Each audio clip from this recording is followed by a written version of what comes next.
Bonjour, à la une des quotidiens paru ce mercredi 21 mars 2018, l'affaire des enlèvements et meurtres d'enfants fait couler de l'encre.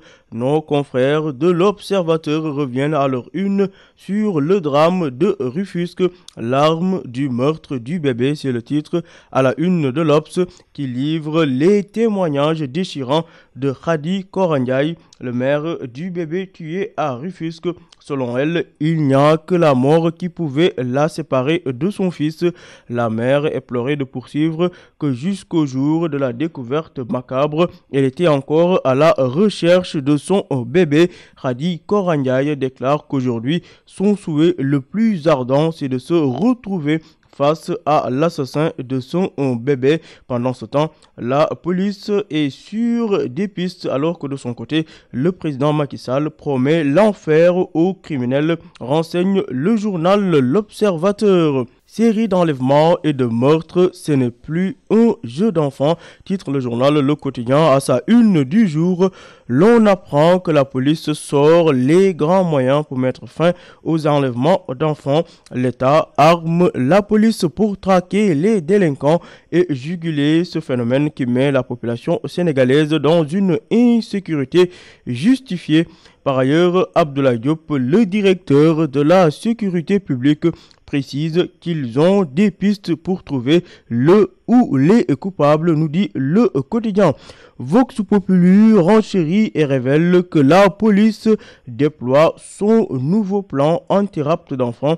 Ceci pour enrayer la psychose que cela a créée au sein des populations. En effet, une task force regroupant la sécurité publique, la direction de la surveillance du territoire et la direction de la police judiciaire a été mise en place pour mettre fin à la série noire de 2 meurtres et 5 enlèvements et 0 arrestation à ce jour, enseigne le journal Vox Populi. Toujours à la une de Vox Pop, suite au meurtre du bébé à Rufusque, l'autopsie révèle que la cause directe de la mort de l'enfant n'est pas objective. Il a été difficile de déterminer les circonstances de la mort de l'enfant vu l'état de décomposition du corps à sa découverte. À la une de l'enquête, l'État sort de sa torpeur pour apporter une réponse suite à la série macabre d'enlèvements et meurtres d'enfants au Sénégal.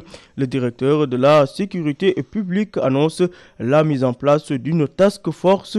Autre sujet, cette fois-ci, l'ambassadeur d'Espagne à Dakar, Alberto Virela, se prononce sur la mort de Sénégalais en Espagne.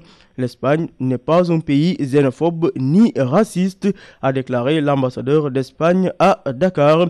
Les détails à lire à la page 7 de l'enquête. Toujours concernant la mort d'émigrés sénégalais en Espagne suite au récent décès de Mambay Ndiaye et Ousseynou Mbaye, les promesses alléchantes du maire de Madrid. En effet, Manuela Carmena a pris des décisions inédites en faveur des émigrés sénégalais vivant en Espagne.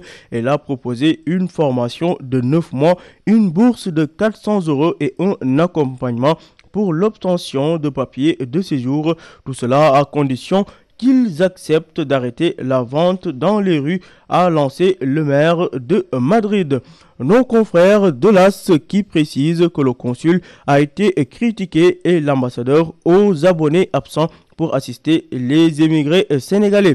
À la une du journal Libération, nos confrères dévoilent leur enquête sur une filière de trafic de chanvre indien. La section de recherche Faire les fils à papa, titre le journal Libération, qui révèle que le fils de Jules Deignan de la Sonam est au cœur de la mafia. Il a été neutralisé par la section de recherche. Les premiers interpellés de la bande ont été pris en flagrant délit en pleine circulation après une course-poursuite.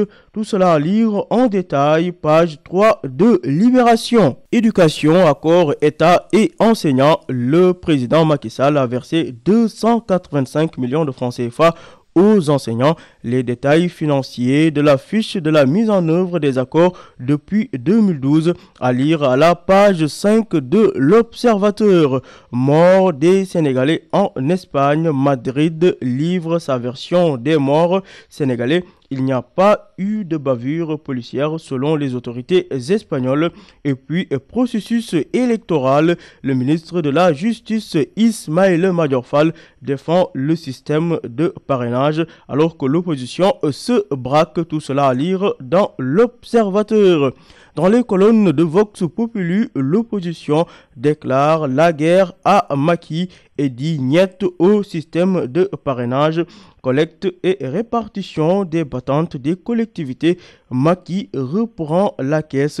En effet, le pouvoir central va désormais collecter et répartir, renseigne enquête le journal. Mouvement de grève du Sud-Just, les tribunaux paralysés pour 3 jours alors qu'en France, l'ancien président Nicolas Sarkozy a été placé en garde à vue. Sarkozy rattrapé par le fantôme de Kadhafi, renseigne enquête le journal. Sport pour boucler, Stade revient sur le match amical des Lions qui se profile. L'infirmerie plus ou moins remplie avec Mambiram Diouf en aparté.